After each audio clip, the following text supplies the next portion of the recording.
changing, they're evolving, they're going finally to be adults. But you're not going to get to do that yet.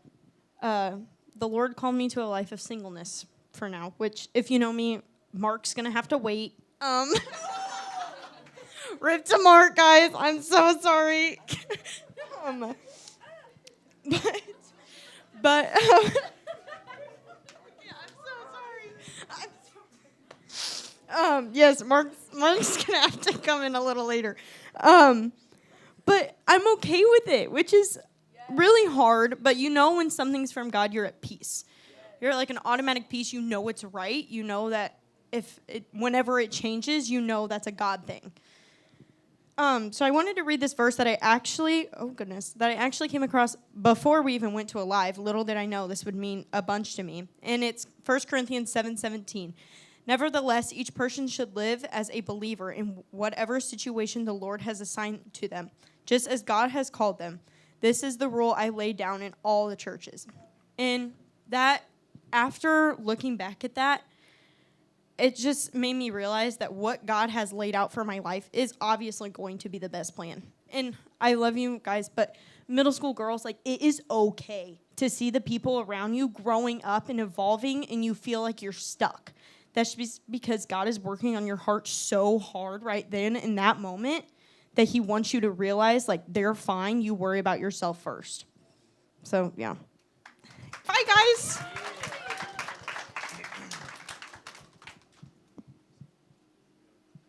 All right, who would like to go next? Seer said he's going last. He called dibs. Give it up for youth leader Freddie. Yeah. How many of you know that God is bigger than anything you could even dream or imagine? So a lot of you know I've got a bad back, and I have a pain pump. And my wife and I were sitting watching TV on Tuesday, and our space heater in our living room popped. And I thought, oh, man. So we unplugged it, and the socket was burnt.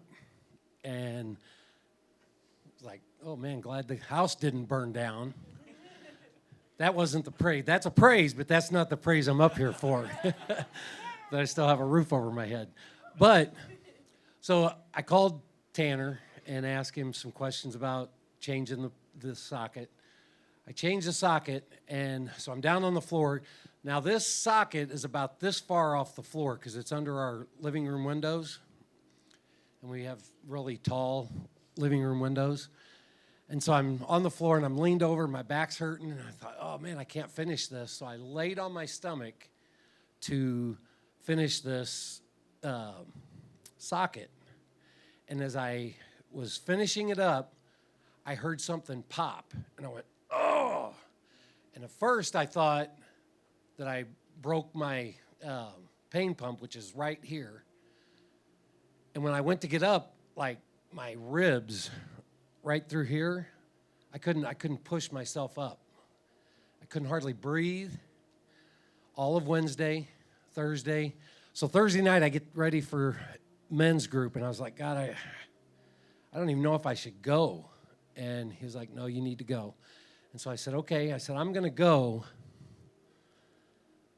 And we always, at the end, go around and give our prayer requests and stuff. And I said, I'm gonna give this as a prayer request. And we've never, not that I know of, laid hands on anyone. And I said, if they lay hands on me, I'm trusting that you will heal me. And so I gave my prayer request, and Steve, our men's leader, said, you know what? We need to lay hands on Freddie. And I promise you, I woke up Friday morning pain-free. Pain-free. And I can't thank God enough. And if you don't believe in healing, I don't know what to tell you. He heals. He heals.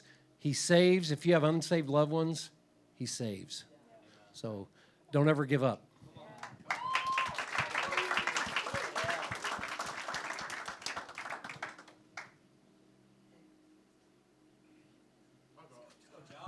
Josh. Yo, God has been doing so much, and I have not been praising Him enough for all that He has done. Man, these past few months, I've seen so much like improvement in my spiritual life, in my physical life. Everything's just gone up, and yeah, I've still struggled. Last weekend was a very important moment in my life. I've struggled with lustful thoughts and just in general. And I think it was the first sermon, one of the first few points that Pastor Noah, I believe, he said, and one of them was, do I love God enough, or do I love Jesus enough to protect my thoughts? And then we spend so much time hating sin instead of loving God. Remember who Jesus said you are. And after that, I really felt a change over my heart, over my mind, and God freed me from that sin. And then later, I believe it was the third sermon, and it was about just what we're called to, about our vocations. And for the longest time, I've been called to just doing some form of like physical therapy or chiropractic. And in that moment, God just spoke to my heart, and He told me that I was going to be a coach, that I was going to lead a further generation of athletes, and I was going to be a mentor to the lost and the broken and those that need a father figure in their life, someone that will lead and discipline and guide. And it really changed my just thought focus on what I need to be pursuing, how I should live, how I should act towards others every single day to make a difference in others' lives. So that's what He's been doing. That's awesome. I love that.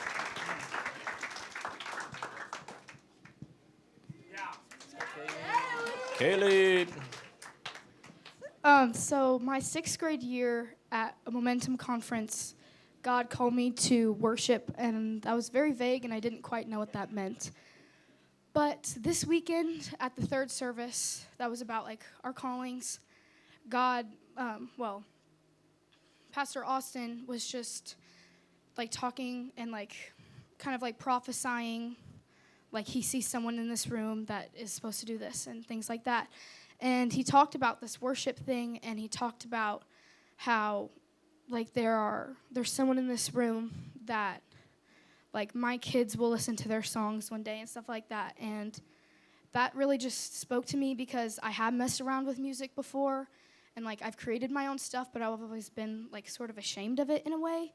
Not because I didn't think it was like, not because I thought it was bad, but I just didn't think it was like up to standard. And I just felt that he was like speaking that like I shouldn't be ashamed of what I've produced through the calling that God has given me, and that it doesn't have to be up to what I think is standard. It just has to be what God has called me to be. That's awesome.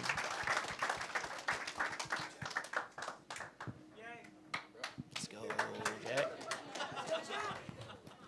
Thank you. There's a lot to this story, so I'm gonna have to try to like cut out a bunch of like filth in the middle of it. So just bear with me. So at the end of the summer, I got a really bad case of pneumonia, and almost died from it, really bad. And my lungs got just destroyed from it, and I've had to have like an inhaler ever since. Otherwise, I could just like stop breathing. Really, really bad. Really affected my like the way that I can like do things, and especially my worship. Affected my worship a lot because I can't like pour out as much as I want to. just of like the way I was struggling to breathe. And on Sunday morning, I felt just God telling me to go up to that altar. And I went up there, and I got down on my knees, and God told me just pour out everything. And if I did that, there's a good chance I would just stop breathing because I didn't have my inhaler on me, stupidly. But I did it anyway, knowing that that could have ended really badly. Poured out as much as I possibly could. Just gave it as much as I possibly could and stopped breathing. And then I just felt filled up. Like I could feel my lungs just fill up, and all of a sudden I could breathe like I've never been able to breathe before.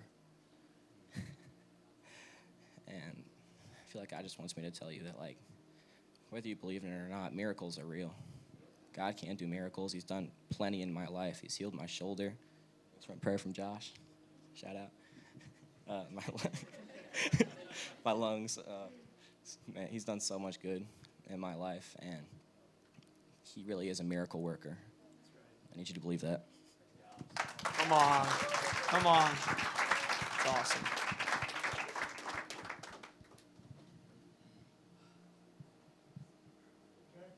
Let's go. Other Jack. All right, so my testimony is about one of the sermons over a live conference. It was about your calling. It was called Build Your Boat, right? And during this, because I, very recently have gotten into the habit of just going to God for advice. What do I do? Can you help me with this? It was just I was thinking of, like, what do I do in small situations? Can you help me here? And then just kind of moving on after, not thinking about much. And I realized here it's, Noah, he talked about in the Build Your Boat sermon, Noah built the ark for 120 years, right? Because God called him to. And I really felt God, talk to me during the sermon. It was, I'm not supposed to just go to him for small advice and just to, I pray for this, can you please help me? I should be going to God and seeing what he wants me to do. Yeah. I really got to figure out my calling. I got to, pray more, fast, and do more to be connected with God and see what he really wants me to do with my life, what he's calling me to do. And this is about, even if you can't hear it now, just keep going, and God will eventually give you your calling. He'll call you to build your boat.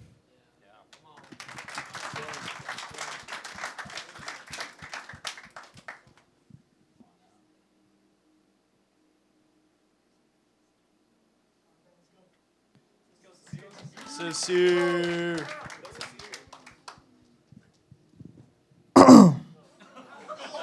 Mic check. Okay, I'm not the best speech person right here, so I have in my notes. So, just like everybody here, I'm also somebody who has been through a lot in my life, right?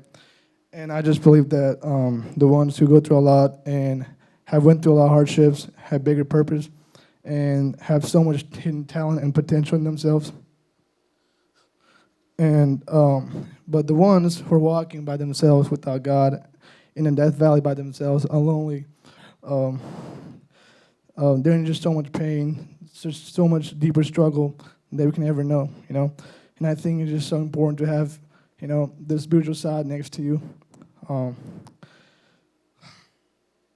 And I was once that person who was lost, didn't know what he was doing, just trying to figure things out in his life. And I feel like the year 2023 was like the biggest peak in my life. And that's when I got serious about my goals and what I wanted to do. And yeah, there were so many days that I had troubles, and they're so hard to explain because I can't describe it in words. And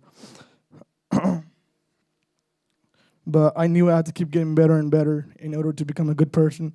I was never really a bad kid, but I was surely somebody who wanted to get better every day in different aspects of life because I wanted to do the best in every way possible. That was just my mindset.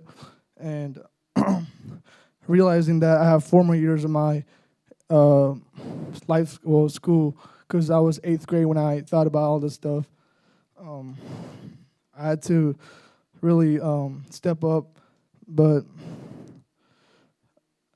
I remember this one day I was praying, and I really didn't know what it would what it really meant, because and the meanings behind it, until the prayers really come to fruition, and within a couple of days. And since then, I've been blessed, and just like Jack said, so many miracles, and I've been surprised by the universe in so many ways.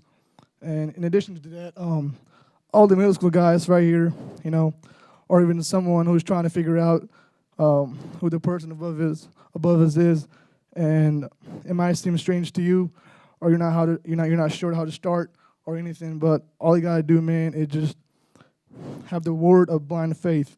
That's all you gotta do. Just keep praying. It doesn't matter how long it is, until you feel satisfied. Just keep saying words. Just keep saying words until you feel fulfilled. And I promise you, there will be like a feeling that you have finished, and you'll know it was surely by God.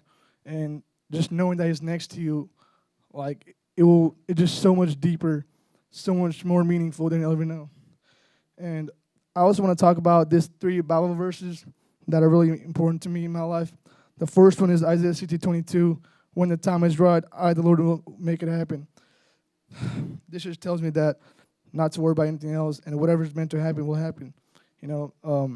Also, I think there's like a verse in the Bible that tells us there shouldn't be any saying that should be worrying about stuff, because really, whatever happens in our life, it's for a reason. And the second one, it's Romans 8:18. This is a big one right here. The pain you've been feeling right now cannot compare to the joy that is coming. And this just tells me that all the work that I put in the football field, gym, school, or anything that I do, things will work out and naturally, and that the future is greater than it seems now. And the last one is John 13:7. You do not realize now what I am doing, but later you'll understand. Guys, we have to know that we have to stay patient, right?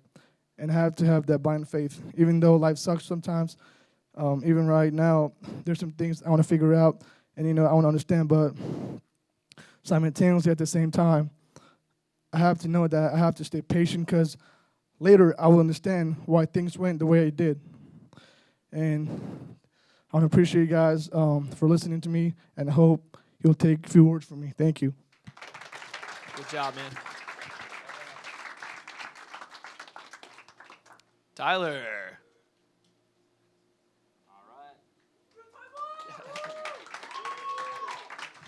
La la la. Hey guys. So I went to Alive with them as a leader, but I wanted to come up here and talk to you as an example of, even though if you're not a student going to these things, you can still be spoken to by God and be affected very much. So I definitely knew that I wasn't doing what I could be doing the past few months.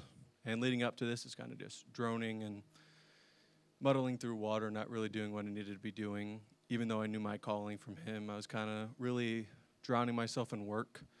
I was working 45 to 55-hour weeks, sometimes 60, just really working. And it was like lots of money, of course, that's the great part of it, but that's not what I was called to do.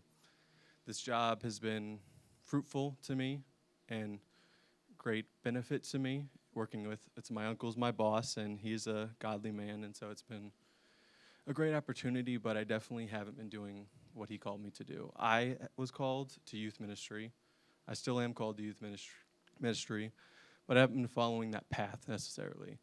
So this weekend, I kind of just went into it excited, getting to be with a bunch of great people, go up there and hang, hear God's word, and go home. But He spoke to me every night, especially night 2, about just, I'm not doing what He called me to do. I'm not following His footsteps, His path, even if it may seem long or hard or out there, not what I feel comfortable with. I've not been doing that.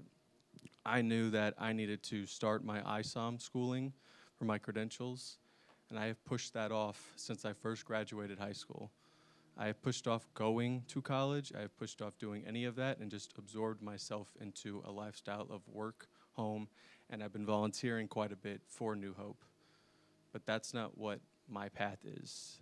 My path is to become that youth pastor, to become that minister, to become that people that can talk to students and show you and God's word in my path, give my testimony, be an example of light for you. And so I will be starting ISOM here soon, and I will be cutting my hours, not completely, but I will be cutting down because I need to be following God's path for me. So, thank you. Let's go. Then you will be Pastor Tyler. Let's go. Let's go, Christian. Man, is it hard to follow behind those two. But yeah, I'm coming up here. You know, I definitely felt the Lord. I didn't go to Alive, unfortunately. Had track and show choir. Boo. I know, show choir. But you know, I've definitely felt the Lord working in my life recently. You know, I grew up in church. I grew up in a Christ-centered home where my parents, they're heavily involved in their faith, and they're both going after God. And I think for a lot of my life, I kind of just went with that, and I didn't really make my faith my own. And, you know, with my parents being leaders in the church, I was kind of put in a leadership position, and, you know, I've definitely seen the Lord work through me in that. But you know, as of recently, you know, I would say, yeah, I'm a Christian. I live my life in the way of Christ would, but I really wasn't living the way that Christ would want me to. And I think what I've really learned recently is obedience. And with that, unfaltering obedience. You know, just this week, you know, I've really been praying on it and praying on my relationship with others, and you know, I felt the Lord calling me to be like, this relationship that you're in at this time isn't what I want for you. This isn't how I want you to go. And being okay with making the hard decisions because you know God has a plan is such an important part of trusting in Him and having faith. And with having obedience to Him, you know, He's going to bring fruit to the things that you've been praying on, the things you've been working on. And just this past Sunday, I have a friend who went off to boot camp a couple weeks ago. And, you know, I'd been really praying for him to have Christ work in his life and have opportunities for Christ, you know, in that he would come to church and youth group all the time. But, you know, he didn't really, I think, have that opportunity to know the Lord. And just this past week, I got a letter from him at boot camp. And it was such a blessing just to see, because I could see him start to question and realize, like, what is God's plan for my life? Like, how can I live more like Him? Like, I think this path that I'm on, you know, it wasn't, like, I was scared it wasn't God's plan, but just, you know, I was praying on it, and I just am finally understanding, like, this is God's plan for me, and seeing that prayer, those prayers that I had, like, come and bear fruit, and just see Him start that walk and start that journey with the Lord. And it's such an amazing thing, and just realizing that our prayers are things that we cry out to God for, like, He hears them, and He's going to bring fruit to them. And while it may not be at our time and the timing that we want it to be, He'll always answer in His timing. And I think His timing and just being obedient to Him is something that I've really been learning over the past months and in this time that I've been in. That's awesome. Let's go, Regan.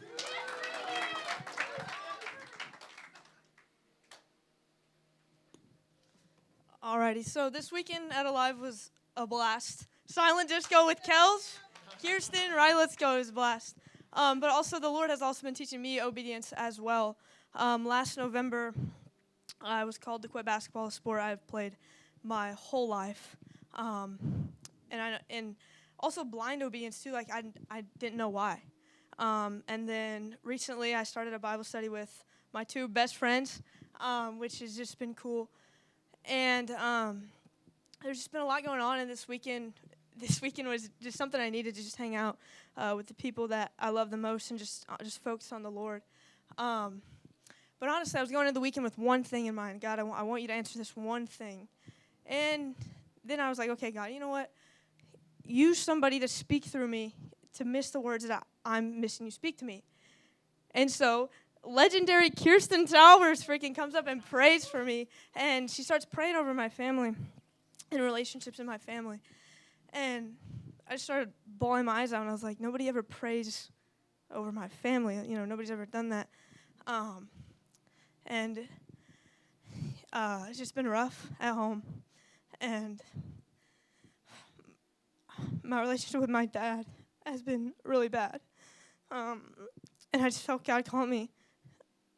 You need to talk to him, right? Because I've been praying, God, heal this. But I didn't want him to use me. I just wanted God to just, boom, fix, right? And a lot of times he's going to call you. And things you want fixed, you have to be obedient. And you are the one who's going to have to go and take that step. I've been reading a book by Craig Rochelle, and he says that obedience is our responsibility. The outcome is God's, right? Obedience is a scary word, right? Nobody wants to be obedient, especially when you don't know what's to come. But God's called me, hey, you need to talk to your father. You need to show him what he can't see because nobody else is. And I haven't had that talk yet, but God doesn't call us to things that are unnecessary. And since he's called me, I know that this is going to be beneficial, that this is going to be what needs to happen. But don't be afraid to step out, right? You don't know the outcome. That's not your job, right? Your job is to be obedient and to follow God. Noah Herron, one time he preached a sermon on God doesn't always show you the whole plan because then you would trust in the plan and not him, right? And a lot of times you need to know that you're trusting him and not yourself and not the plan that he's given you. But Galatians 6:9, so let's not get tired of doing what is good. At just the right time, we will reap a harvest, a blessing if we don't give up. So I just want to encourage everybody out there, just keep being obedient, right? God is faithful. He does not call you to anything that is unnecessary. And, yeah, let's go. Come on. That was fire. Let's go, Hannah. Last year at Alive was whenever I first joined youth, and it marked the beginning of my healing. And I remember last year at Alive was really rough for me. I had a huge anxiety attack, and everything I had been through it hit me all at once. And, I had to have 3 leaders pray for me. And this year, I got really angry with myself because during service and worship, I was sobbing, uncontrollably. I was snotting and spitting up all over myself, and I was, crying, really loud. Everyone was staring at me. But, I was just begging God, to, just make it stop. I was angry at myself because I was like, gosh, this means, I'm not making any progress because, I'm just repeating, what happened last year. But I think what happened last year is a lot different than what happened this year. Because this year, I actually surrendered it to God, and I was I called out to him. But last year, that was it was panic and fear. And, I think I've struggled with just raw honesty with God because, I'm starting to, realize that, the way my earthly father sees me isn't the same way that my heavenly father sees me. Because I grew up in a home where it was well, you better not cry or I'll give you a reason to cry. And I knew that whatever punishment my dad would give me would hurt way worse than letting my feelings out. And that really took a toll on my relationship with God. And I was too weak to even go up and find someone to pray for me because I completely just crumbled to my knees and, I just begged and just a year and a half ago, I look back on it and I was literally fighting for my life, just fighting to survive, sneaking out on my bike just to find something to eat. And I remember one night, my mom screaming for my help, and the door was locked. I didn't have a key, and I literally had to axe down the door to get her. And, there was no hesitation or second thought. And, that image popped into my head during that moment out alive, and I was that's exactly how God chases after me, with desperation and love. He'll do anything to come after me, even when it doesn't feel like it. And surviving was hard, but healing is a lot harder. Because surviving, you just do it, but healing requires reflection and trust and outsmarting your own thoughts. And there's been times in my life where someone has hurt me so bad that it stopped hurting at all until something made me feel it all over again. But I realized that the hurt is good because that means that you're not numb anymore, and it means that you're starting to heal. Your mind will try to tell you that you're no good and that it's all hopeless, but what I've learned is that you're loved and you're important, and each of us brings something to this world that no one else can. And I know many of us are scared about a lot of our leaders leaving, but I want to encourage you that God always provides, and he provided for me when I had no one and when I had to fight for my mom on my own. He gave me supernatural strength and wisdom when I trusted him, and I survived. And if God can provide for me, then he can provide for all of us too. Yeah. That's a good word. Beasley. Yeah. I did not go to the Alive conference because I'm in middle school, but God told me to come up here and talk about what I recently learned. I have no idea what I'm going to say, but I know I have to say it. So basically,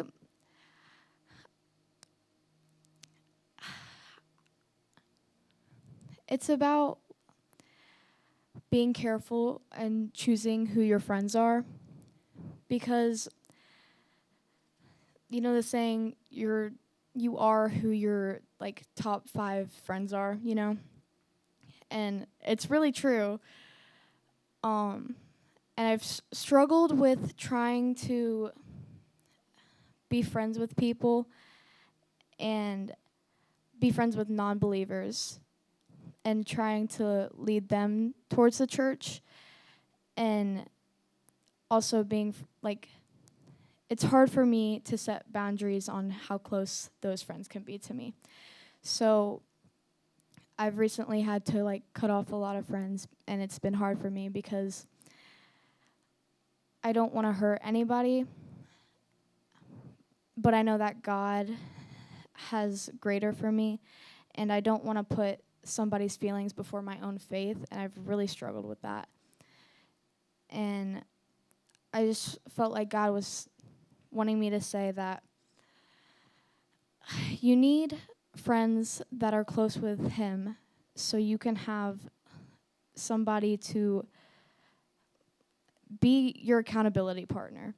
Because for me, that person is Alice, and we will tell each other stuff all the time. And it's good to have somebody who isn't yourself in your own mind, who also has the same values as you in reading the Bible and stuff, and will look at it from a biblical perspective, that will look into your situation and tell you the truth when you can't see it. And it took me a while to set those boundaries, but I've been working on it, and I've cut off a few friends completely because, some people don't take it well. Others will be like, oh, okay. But you shouldn't put it above your faith.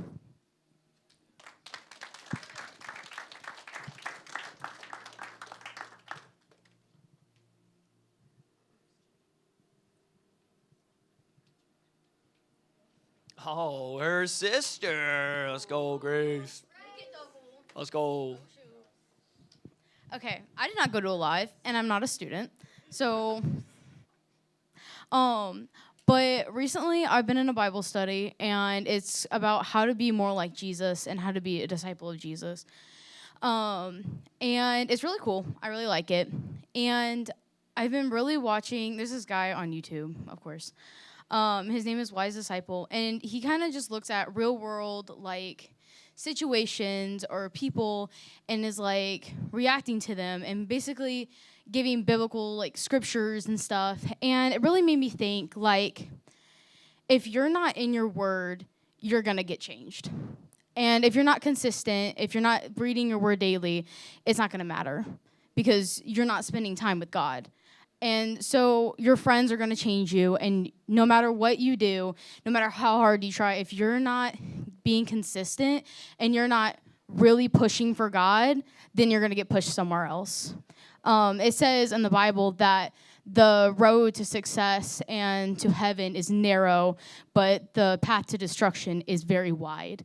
And I believe a lot of you are in that narrow path, but you can't be if you're not being consistent. It says to pick up your cross daily, to deny your flesh daily. These are all daily things that you're going to have to do. Be consistent in those things. You have to make sure that you are on track daily. It's not, just a weekend at Alive. And so I really encourage you guys, because you guys are a lot of your, like, the high schoolers and even some, like middle schoolers. I know, guys, you're hearing these testimonies. You guys are getting on this high of being at a live conference or being at a really big event, and you're like really hyped up. You're like, I'm really ready for Jesus. I really encourage you guys to use that fire to really start those daily habits and start really praying every day. Get an accountability partner. I know I started one, literally would have never guessed. It was Tyler's cousin, Carly. She's been such a blessing to me. Literally came out of nowhere, and we've been accountability partners for a month, maybe 2 now, and literally probably the most successful one I've ever had, and it has been so helpful. And I just encourage you guys, get an accountability partner, really push for God. There's no better time to do it but now. So. Oh, yeah.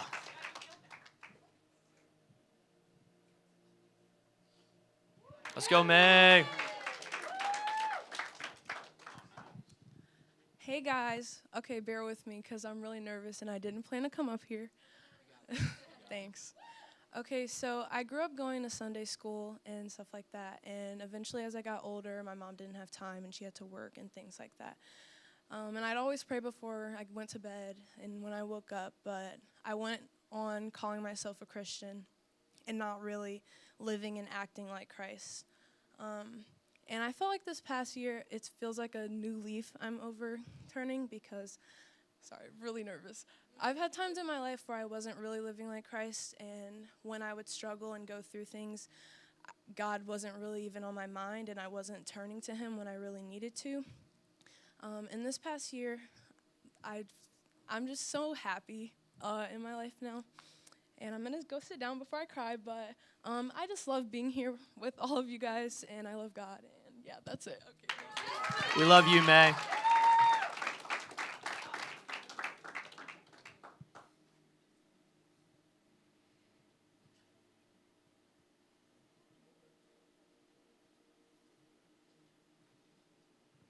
I think someone from this section should go.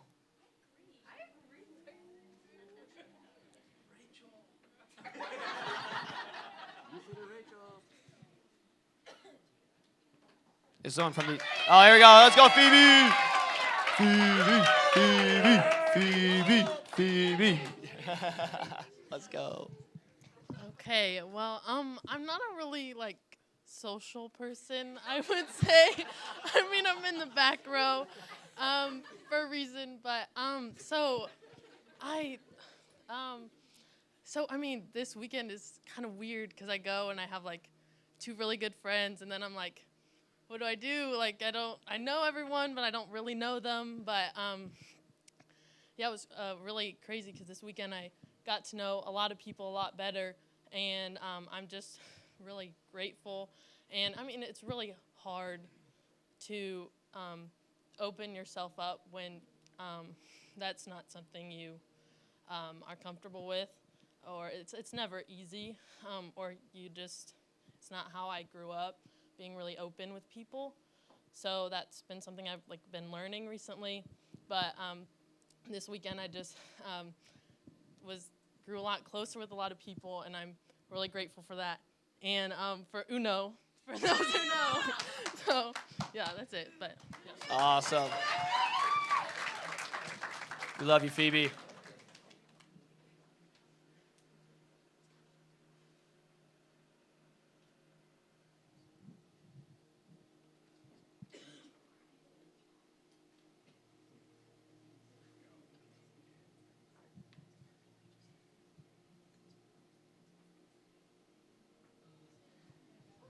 Let's go, Jackson. I know this is going to be good.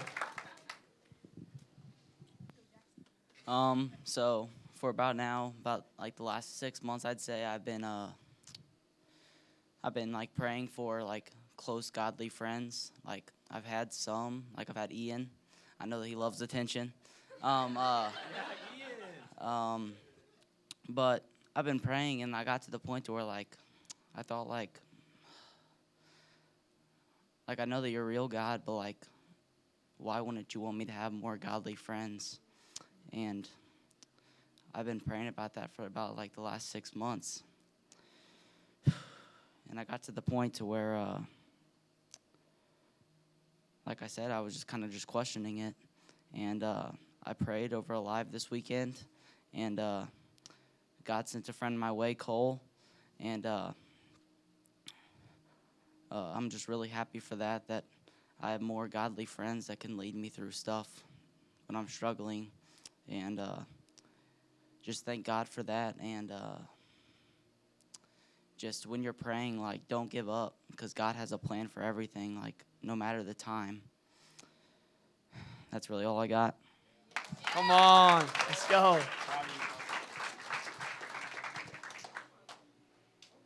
Let's go, Gabe. Let's go, Gabe. Can we have the yellow mic unmuted, Braden? So I also did not go to a live, unfortunately. I missed it. But I just want to say, whenever I first started coming to youth and we do these like testimony nights, I would be sweating and I'd be nervous and I wouldn't want to come up. And just to see all of you guys just come up here with no fear and just explaining everything with no fear of judgment or anything, and just seeing that is just so awesome to see how much this youth group has grown you guys. It's just really cool, because I remember whenever I was like my first year, I was like way too scared to come up here and talk, and like people would be like, oh, you can go up there. Like, no, I'm staying back here. I'm not doing that. It's too scary. And to just see all of your guys is just like how fearful you guys are, and have like you're just, I don't know, I'm just so proud of you guys. I think it's so awesome to watch you guys grow, because I remember seeing a lot of you guys like tell your testimony for the first time, and you'd be kind of staring at the ground, you're a little nervous, and then now you guys are coming up here and you're just having full conversations, and it's just really awesome to see how much you guys can grow. It's just really cool to watch that, because I've been here since, Lord, like when we had 10 people here. And I just want to say I'm really proud of all you guys, and it's just really awesome to watch all you guys grow. And while I was sitting there, when Jack came up, not Jack Pope, sorry, the other Jack, I just really feel like God told me that you're going to be a pastor. I just feel like he spoke to me, and he was like, he wanted me to come up here and tell you that you're going to be a pastor. So I think you got some really great plans in the near future. God's got a plan for you. Woo! Gabe, you are one of the people that formed this culture. Yeah. When you were a student, you came up and shared, and that's why a lot of these students feel comfortable doing it now. So, proud of you, man.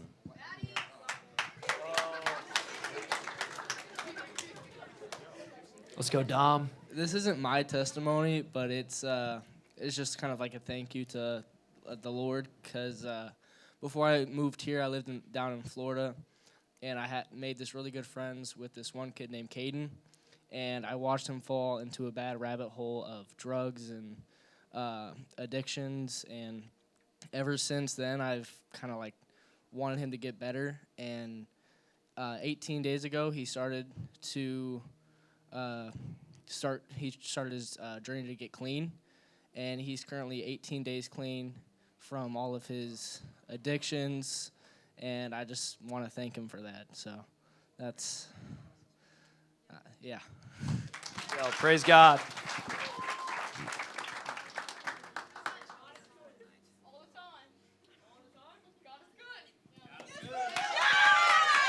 Let's go, Willie.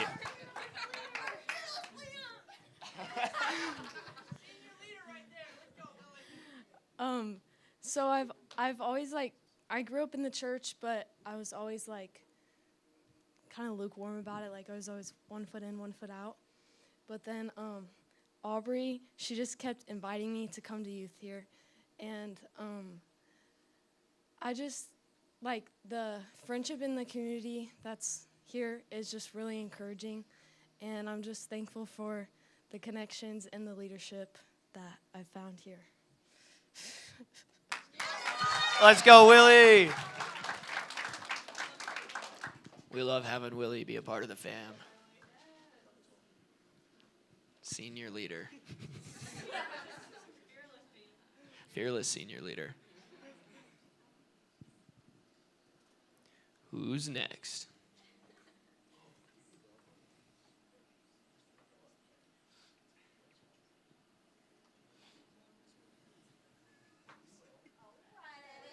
Oh, let's go, Eddie. Hi. Hi. So, I grew up in the church, and then, like, my mom had to go to nursing school and stuff.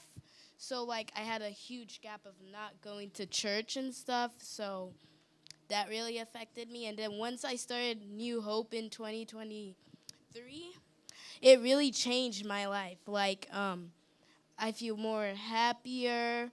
Everyone's so nice, and like, if you go to someone at school and just start talking to them, it's like so tense. But here, you could just say anything, and like, it's really fun. And like, cheer has been gained away, and like, I had a huge gap of not going to like here. So then I started going again in 2025, and like, I feel more happier, and like, I'm learning new things. And like, today I almost missed it because I was like packing up, like cleaning up my house, and then I saw the time. I was like, oh. So I'm like, Daddy, it's time to go. And like, I just love hearing all these testimonies and like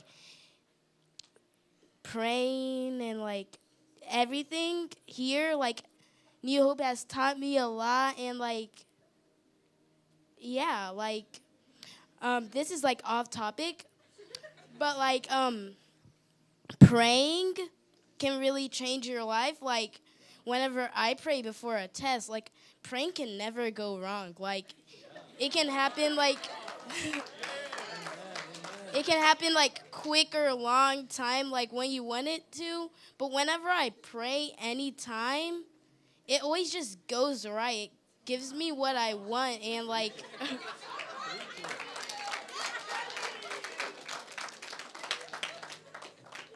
a lot of my praying here and like outside of here has really helped me. And like, yeah, guys, keep praying and going to church. Yeah, Eddie!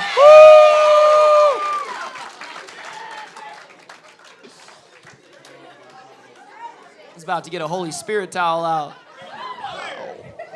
I just got saved again. Just gave my life to Jesus all over. We love you, Eddie.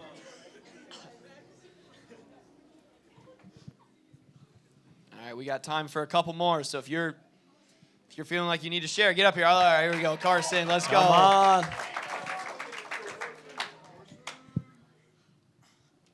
So I didn't go to a live conference this past weekend because I was at a wrestling tournament, which didn't go the way I planned, but still went.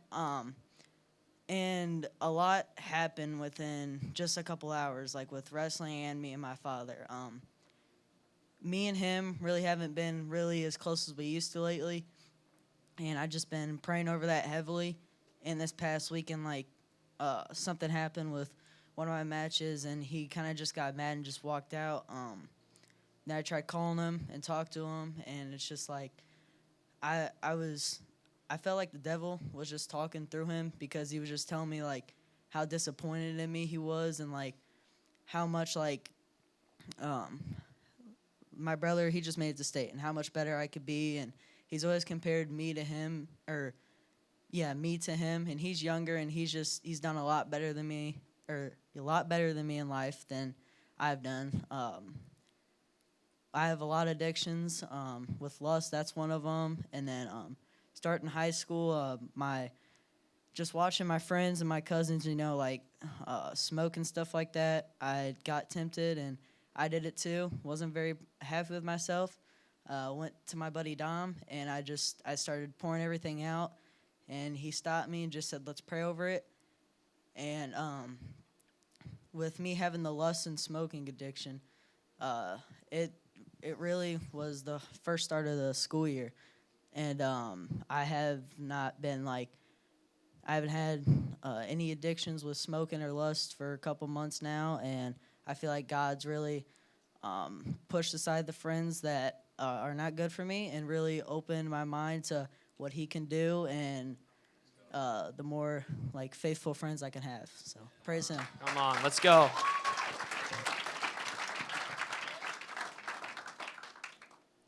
Carson and Dom, the dynamic duo. The Puo.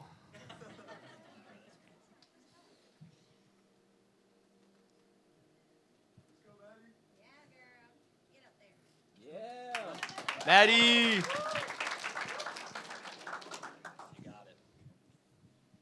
So I used to be really confused with religion, and it would put a lot of stress on my shoulders, and it got to the point where I just stopped believing. I got into atheism and stuff like that, and I noticed that when I was an atheist, I was surrounding myself with not so good people with not so good intentions, and I was in a really low point at that time, and it wasn't really good. And I don't understand Christianity that much, but there's something about it.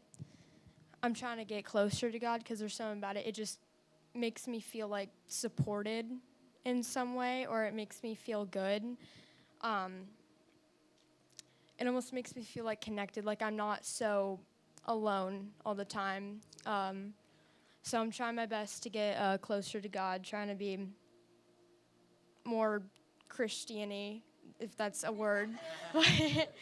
Yeah, I hope you get me on that. Yeah. Awesome. Let's go. Love having you here, Maddie. Let's go, Goose! Goose! I didn't want to come up, but I felt like God wanted me to come up and just share, I guess my testimony, especially in high school. You guys are in grade school. You guys are so blessed to have amazing youth pastors, and I know and believe that you guys are going to have an amazing next youth pastor as well. And so I just grew up. I went to church. I was a box checking Christian. I did church. I did my assignments at my Christian school. I did everything I needed to do from the outside be a Christian. But I didn't really follow what was said in the Bible, especially whenever it came to high school. I chose the partying route, and I chose what my flesh desired, whatever I thought was going to be cool or fun or fulfilling that the world told me to. And I kind of told myself, I'm going to get serious about this God thing, after college. I know, everyone says, college is the time of your life. High school is the time of your life. So I'm going to live it up, the best way that I can. And then I'm gonna get straight. And so I did that in high school. I had short-term fun, and then I got to college, and I was gonna do the exact same thing. And after a semester, I just absolutely crashed and burned over winter break. I just remembered staring into the distance, and I was like, I'm gonna numb myself as much as I can because I just feel empty right now because I wasn't pursuing God. I wasn't living my life for Him. And just slowly through different relationships and stuff, God revealed Himself to me, and it was just an absolute blessing. And one thing that I didn't do from the beginning that I wish I did, that I hope you guys understand, is going all in from God right away is the best thing you can do. Because here I am, after that moment, it's probably been 6, 7, 8 years, and I have never been more proud of myself of who I've become because of God, how He has transformed my life. And it hasn't been easy either, but just how he has just blessed me in so many ways with my relationship and now marriage. I'm going to have a kid soon, so that's exciting. He's blessed me so much in my career, in my friendships. It's just like every day I am joyful now.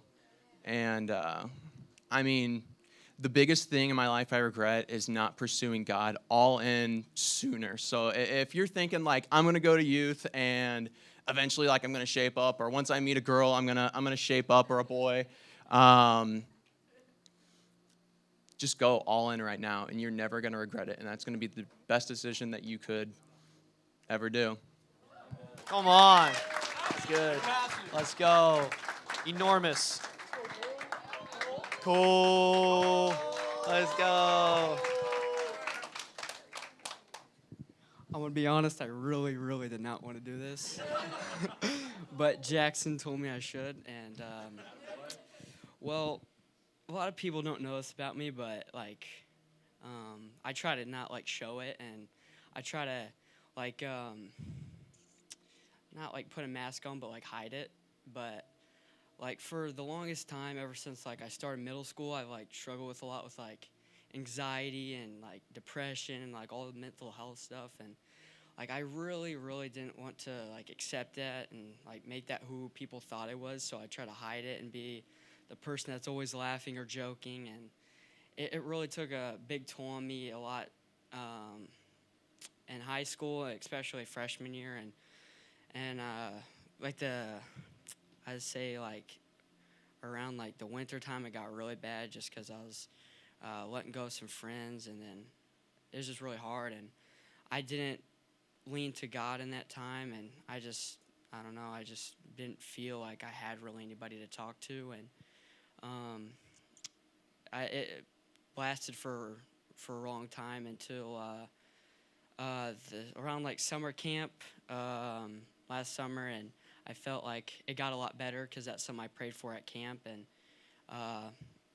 yeah, it lasted for a while, and then I kind of faded in my faith, and yeah, it got real bad again this winter again, and because I realized that I wasn't being the person I needed to be and acting the person I should have been acting better, and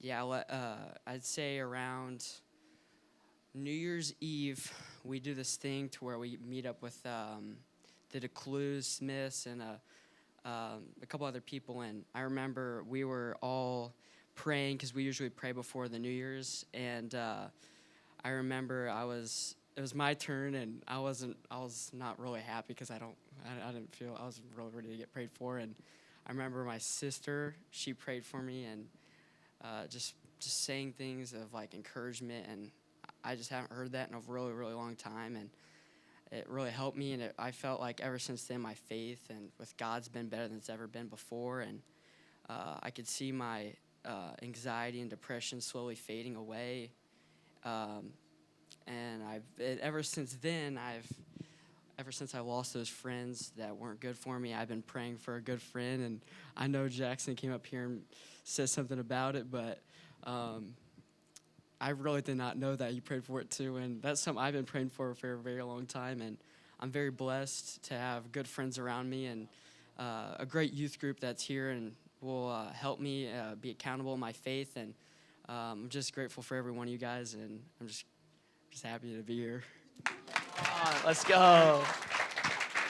Awesome. Let's go, Hazel. Hi guys. So I just wanted to say thank you to like all of the leaders and all the friends that I've made lately, because you guys inspire me like on the daily, and I always think about you and how much you guys are just inspiring other people and working through other people's lives. And lately I've realized that I really don't like saying goodbyes, and I think that God wants me to use what I've learned from them and apply it to my own life and become the inspiration for other people. And yeah, I just thank you for everything.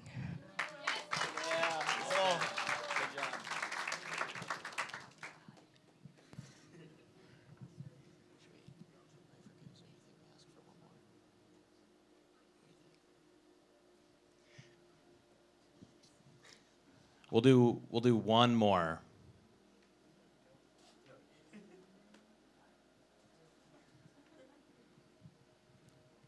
If there's anyone else who wants to go.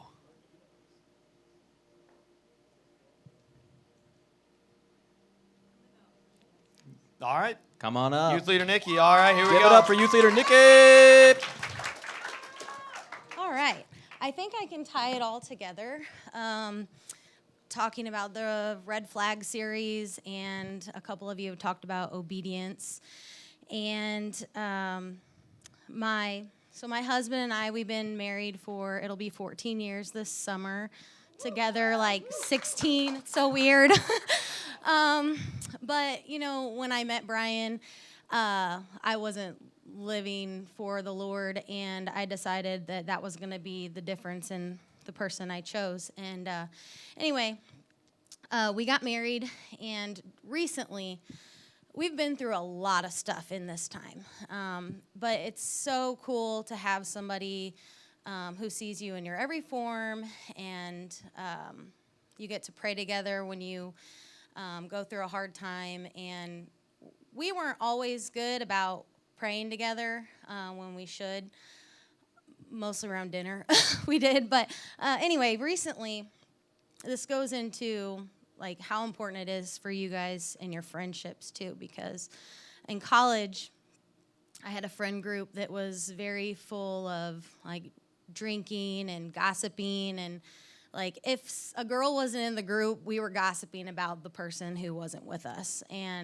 But we were all best friends. And anyway, as time went on, I separated, like when I started coming to church, and I shifted my friends for the first time in my life to just my friends that I go to church with, and the people who are married and on mission for Christ and sharpening me. And so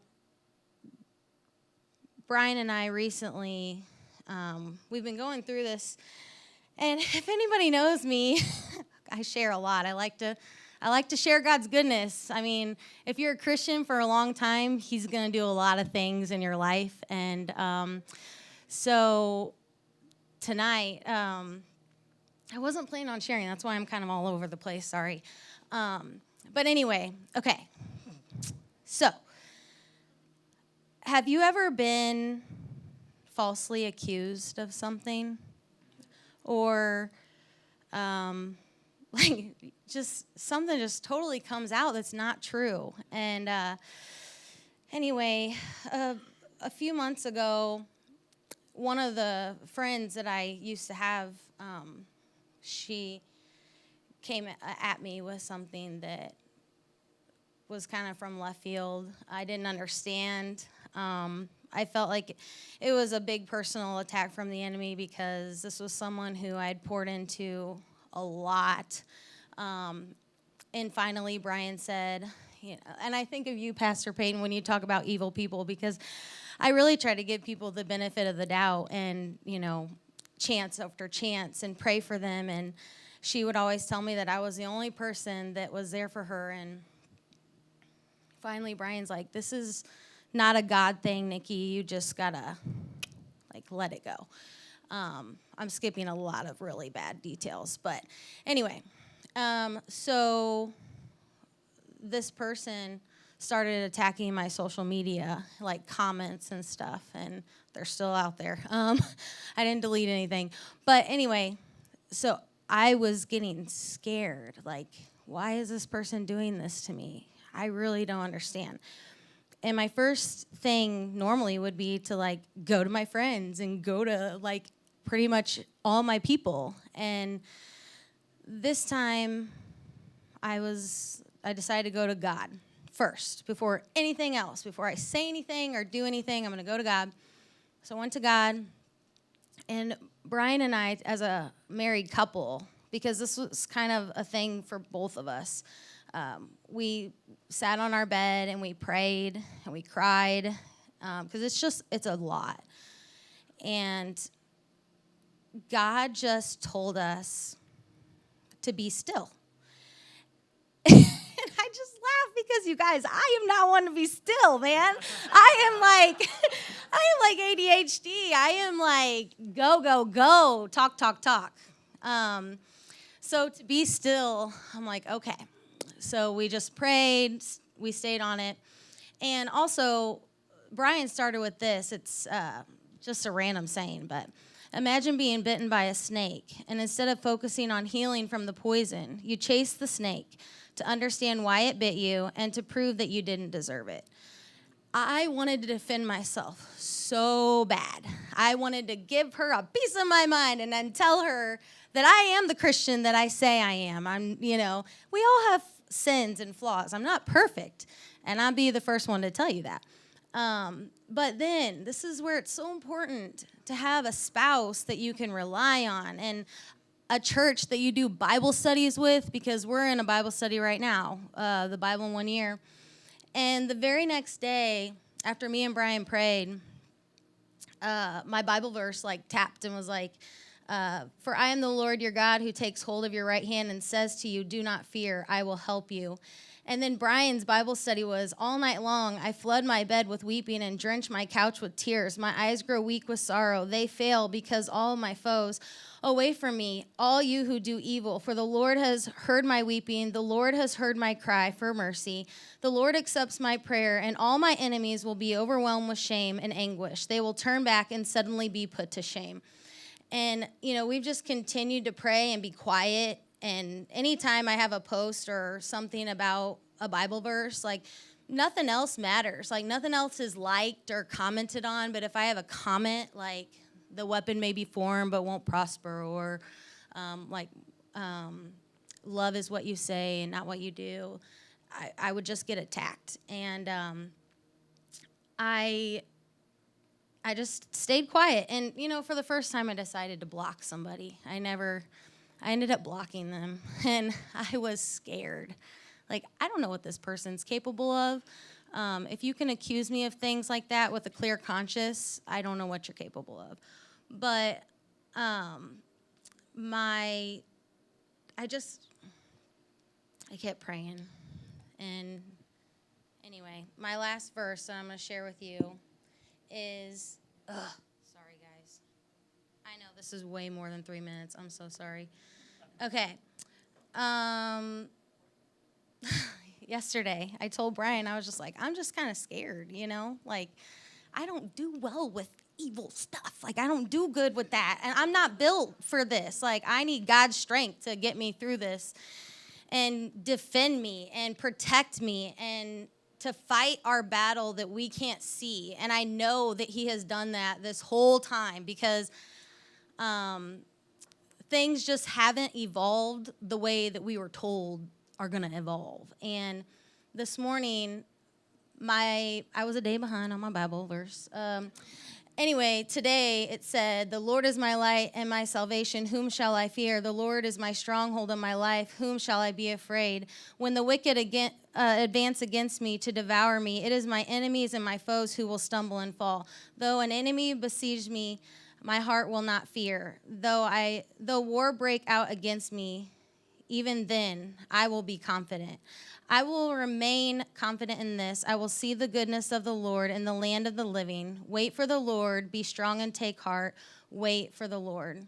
So sometimes it might be really hard to be still, but that is God calling you to be obedient in that moment. And he does fight battles for us. And I think God has just rewarded me and Brian in this situation, that He's taking care of it for us. We don't have to defend ourselves. We don't have to do anything but just rely on the Lord, and He takes care of it. So your spouse, your relationships, your friends, it all matters, and most importantly, your relationship with God. But I just want to give God thanks for all of this that He orchestrated together, because it's been really beautiful, and I've seen Him the whole way through it, even in this valley that we're in. So thank you, Lord.